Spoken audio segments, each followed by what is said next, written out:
Assalamualaikum warahmatullahi wabarakatuh.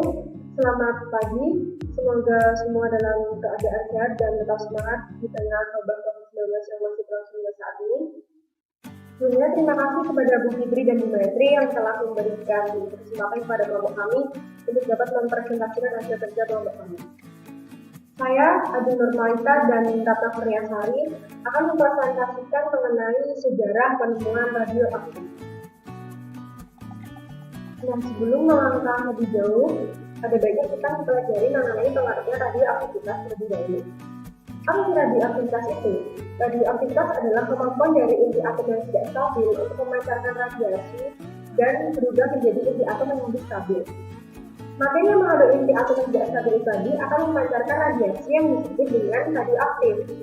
Yang besarnya radioaktivitas suatu unsur radioaktif atau bisa disebut dengan radionuklida itu dapat ditentukan oleh konstanta peluruhan tiap detik dan waktu paruh. Dan ini adalah beberapa influential figure yang berkaitan dengan penemuan radioaktif. Yang pertama ada Wilhelm Conrad Lawson, selanjutnya Henry Becquerel, yang ketiga adalah Maria Curie, yang keempat yaitu Ernest Rutherford, dan yang terakhir adalah Paul Ehrlich Jolard.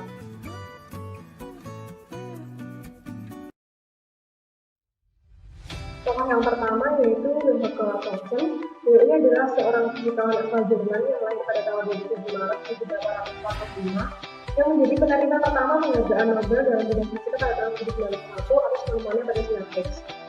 Dan Lawson ini pernah belajar di Zurich University dan kemudian jadi guru besar fisika di Stockholm University.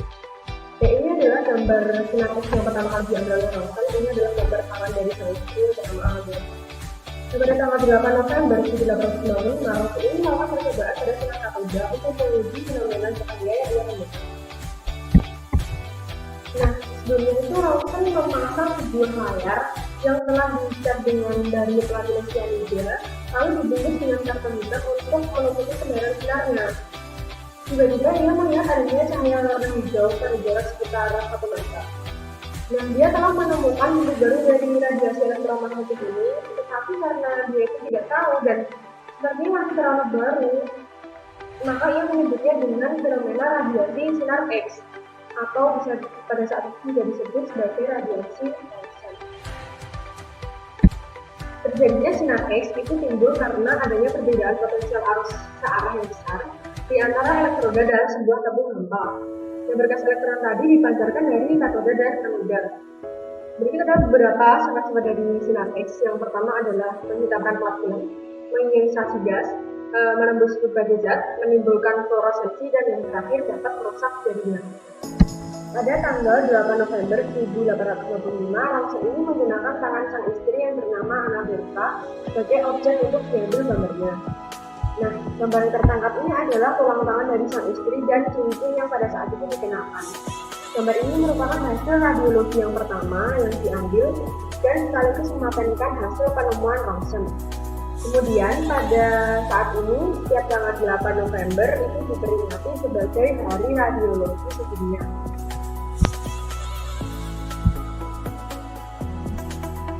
Nah, tokoh yang kedua yaitu Antoine Henry Becquerel. Beliau ini adalah seorang fisikawan asal Prancis yang lahir pada tanggal 15 Desember 1852 dan dia terlahir di keluarga yang menelurkan 4 generasi ilmuwan sebagai guru besar fisika. Dan pada tahun 1892, dia menjadi guru besar fisika praktis di Museum Sejarah Alam di Paris. Dan 3 tahun setelah itu, Becquerel juga menjadi guru besar fisika di perguruan tinggi Politeknik atau Politeknik. Dan Becquerel ini berpikir, apakah sinar X itu tidak dapat diproduksi di kegiatan sinar matahari biasa di atas substansial metal? Dari percobaan sinar X yang dilakukan oleh Raffles sebelumnya, karena masih meninggalkan bekas lain dalam tabung sinar katoda tersebut, dan selama berlangsungnya percobaan pada titik benturan sinar katoda dengan biji plastik tadi, terpancar luas bibit cahaya warna hijau kuning yang menyala. Kemudian pada tahun 1880, si Becquerel tertarik untuk mempelajari cuplikan kalium uranium sulfat dan mencatatnya bahwa zat tersebut dapat berfluoresensi karena tereksitasi. Kemudian Becquerel ini berpikir dan menyimpulkan bahwa radiasi itu tidak bergantung sama sekali pada bentuk kimia uranium tersebut. Becquerel menyadari bahwa radioaktivitas itu bukanlah berasal dari kimiawi, tetapi harus dari atom uranium itu sendiri. Nah, kemudian penemuannya ini dipublikasikan di jurnal ilmiah Prancis, Thomas Felix pada tahun 1896 dengan judul On the Invisible Radiation in the Part of Radioactive Substance, dan sinar anget itu kemudian diberi nama dengan sinar Becquerel. Kemudian pada tahun 1903, ia memperoleh penghargaan Nobel di bidang fisika dengan pasangan suami istri Pierre dan Marie Curie dalam jasa luar biasa dalam penemuan radioaktif.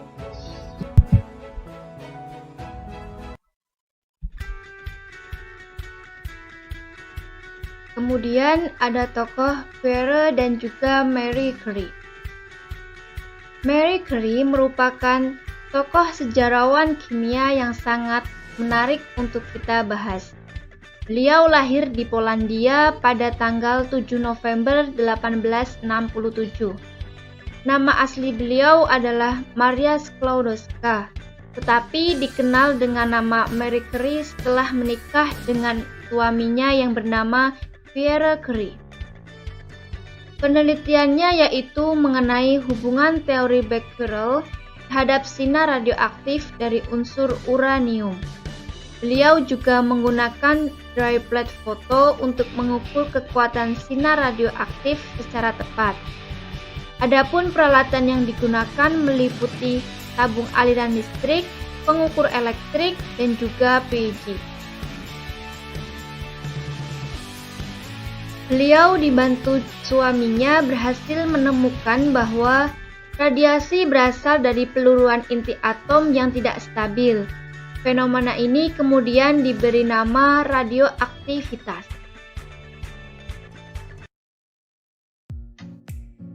Pada tahun 1898, beliau dan juga suaminya melakukan penelitian pada unsur mineral yang lebih aktif daripada unsur uranium. Dari penelitian tersebut, beliau kemudian mengendapkan sulfida dari larutan yang mengandung timbal, bismut, dan juga zat aktif lainnya. Senyawa tersebut kemudian diberi simbol PO dan disebut dengan unsur polonium. Penemuan unsur radioaktif pertama yang menyerupai material bismut ini berasal dari bahasa Polandia, tempat kelahiran Marie Curie sendiri. Pada tahun 1899, penemuan elemen yang menyerupai material barium memancarkan radiasi dan kemudian disebut dengan unsur radium. Pada tahun 1902, dilakukannya percobaan dengan mengekstraksi garam radium asli sebanyak 10 ton biji sumber radium yang sebanding dengan bubuk berwarna putih banyak 0,1 gram.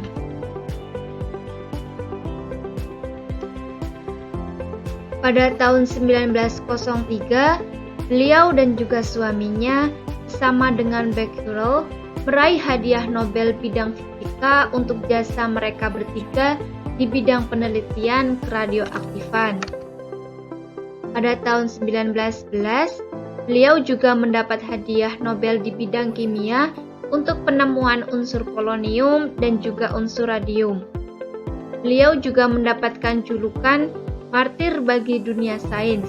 Artinya beliau menghabiskan waktunya untuk penelitian di bidang sains.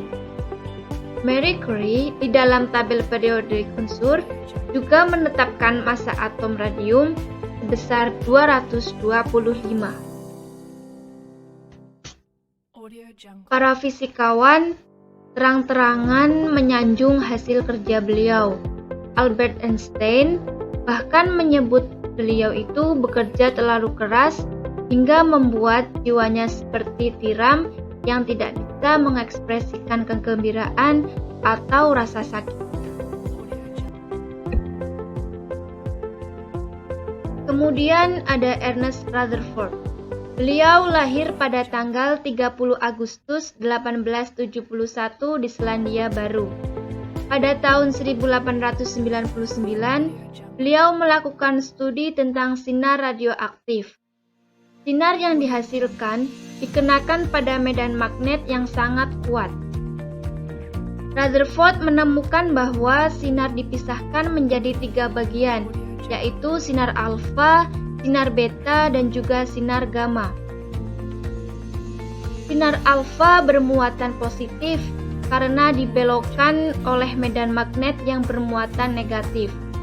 Sedangkan sinar beta bermuatan negatif karena dibelokkan dari magnet yang bermuatan positif.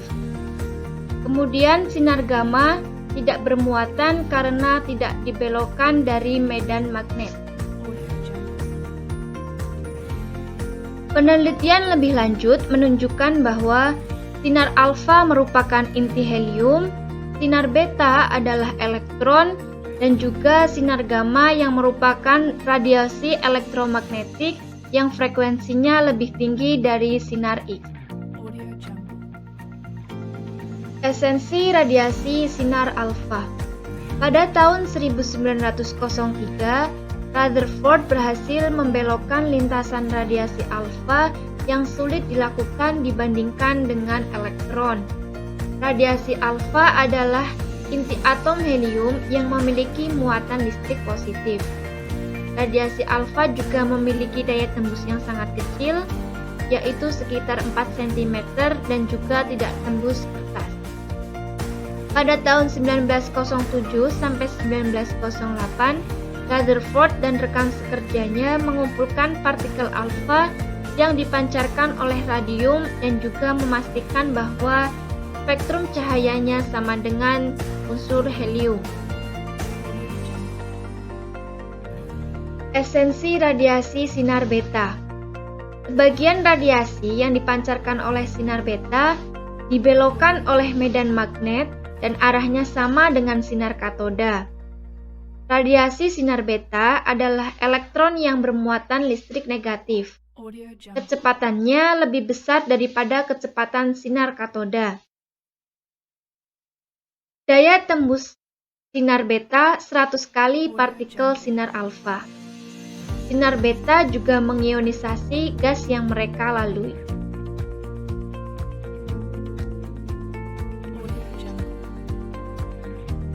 Tokoh yang terakhir yaitu Paul Ulrich Villard.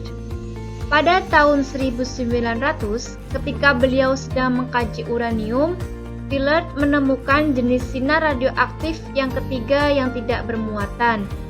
Selanjutnya, Rutherford mengusulkan nama dengan nama sinar gamma karena mengikuti urutan sinar alfa dan juga sinar beta. Sinar gamma adalah suatu bentuk radiasi elektromagnetik dengan panjang gelombang yang lebih pendek daripada sinar X. Esensi radiasi sinar gamma. Radiasi sinar gamma tidak dibelokkan oleh medan listrik dan juga medan magnetik. Tahun 1914 dilakukan pengukuran panjang gelombang radiasi sinar gamma melalui pengamatan hamburan sinar gamma oleh kristal. Daya tembus sinar gamma juga sangat besar, jauh lebih besar daripada sinar beta dan juga sinar alfa. Atom yang dilewati tidak terionisasi oleh sinar gamma.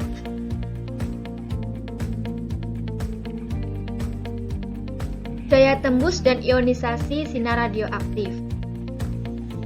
Sinar alfa memiliki daya tembus yang sangat kecil. Sinar alfa dapat dihentikan oleh selembar kertas. Kemudian, sinar gamma memiliki daya tembus yang cukup besar dan dapat dihentikan oleh aluminium. Sinar gamma memiliki daya tembus yang sangat besar dan dapat dihentikan oleh timah. Bahaya dari paparan sinar radioaktif ini memang sangat mengerikan dan tentunya sangat berbahaya bagi kesehatan manusia. Kita dapat melihat tokoh yang sebelah kanan ini, kita sudah tidak asing lagi dengan beliau. Dia adalah Maria Curie, penemu dari struktur radium dan polonium. Maria Curie ini meninggal juga karena paparan dari radiasi radioaktif. Maria Curie meninggal pada 4 Juni 1934 karena anemia aplastik. Hal ini diyakini karena disebabkan oleh paparan radiasi yang berkepanjangan. Mariachi ini diketahui membawa tabung reaksi yang berisi radium di dalam satu gas baterai.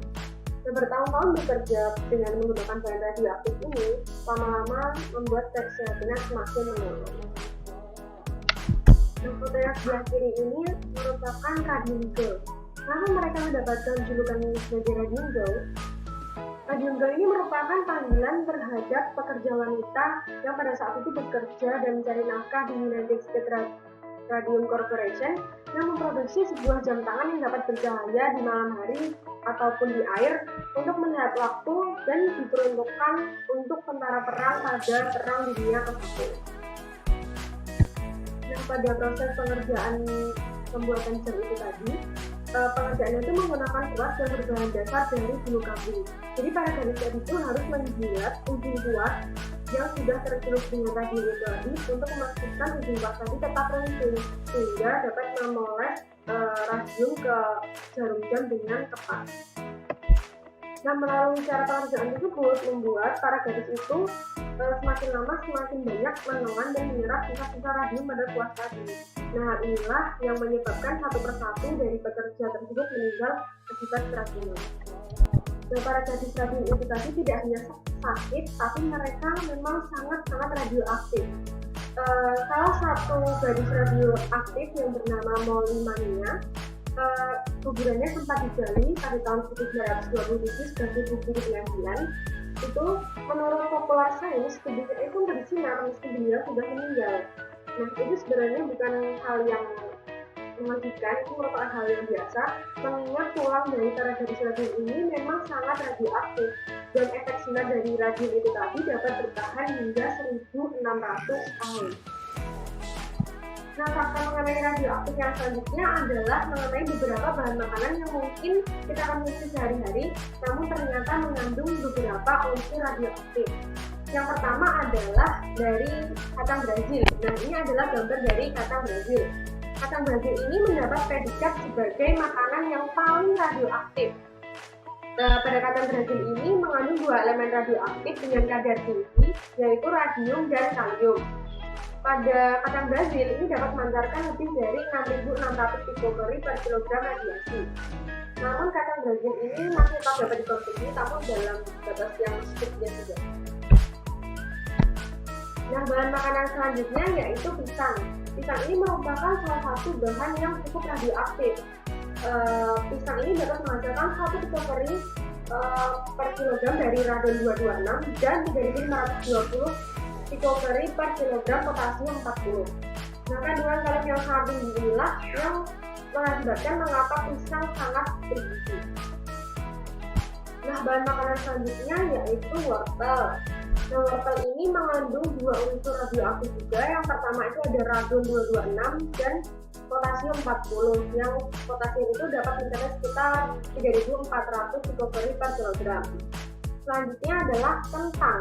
Nah, kentang ini juga hampir sama seperti wortel.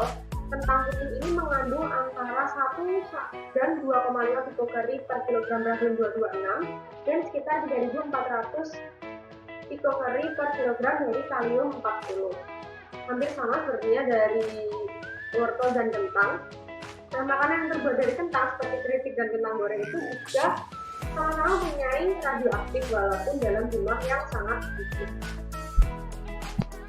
Nah, bahan yang selanjutnya yaitu garam, namun garam ini bukan dari garam natrium klorid seperti biasa yang kita gunakan di dapur. Nah, garam ini merupakan garam rendah natrium atau garam yang mengandung kalium klorida.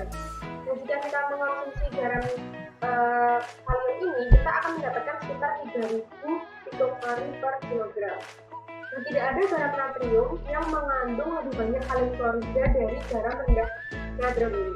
Sehingga dapat dikatakan dengan demikian garam ini adalah garam yang lebih radioaktif dari garam-garam lainnya. Sebenarnya pemanfaatan dari radioaktif ini sangat banyak di berbagai bidang, tapi kita hanya menyebutkan beberapa saja. Yang pertama pada bidang kedokteran itu ada sterilisasi. Jadi radioaktif itu pada dosis tertentu dapat mematikan organisme sehingga dapat digunakan untuk sterilisasi alat-alat kedokteran. Yang kedua pada terapi tumor atau kanker itu menggunakan pemancar sinar gamma yaitu cobalt 60. Dan pada pengukuran kerapatan tulang dengan bonding sitometer itu jadi tulangnya disinari dengan sinar gamma atau sinar X. Dan pada positron emission tomografi itu adalah suatu metode visualisasi fungsi tubuh menggunakan radioisotop memancar positron. Pada bidang hidrologi itu untuk menguji kecepatan aliran sungai dan juga untuk mendeteksi kebocoran-kebocoran pipa di bawah tanah. Itu biasanya menggunakan natrium 24 yang diwujudkan dalam NaCl atau Na2CO3. Dan pada bidang pertanian itu untuk efisiensi pemupukan itu biasanya dengan memberikan label pada kemasan pupuk seperti nitrogen 15 atau fosfor 32 seperti itu. Jadi dapat dilakukan pengawasan pada pupuk tersebut. Dan pada penemuan tanaman varietas baru itu menggunakan kobalt 60. Kemudian pada pengamatan makanan itu jadi makanan diberikan radiasi sinar gamma berintensitas tinggi tapi tidak berbahaya dan tidak menimbulkan efek radioaktif pada makanan tersebut. Selanjutnya pada bidang arkeologi yang sudah banyak kita ketahui yaitu pelacakan radioaktif dengan menggunakan isotop P14 itu digunakan untuk menemukan usia kerangka yang ditemukan pada situs-situs arkeologi.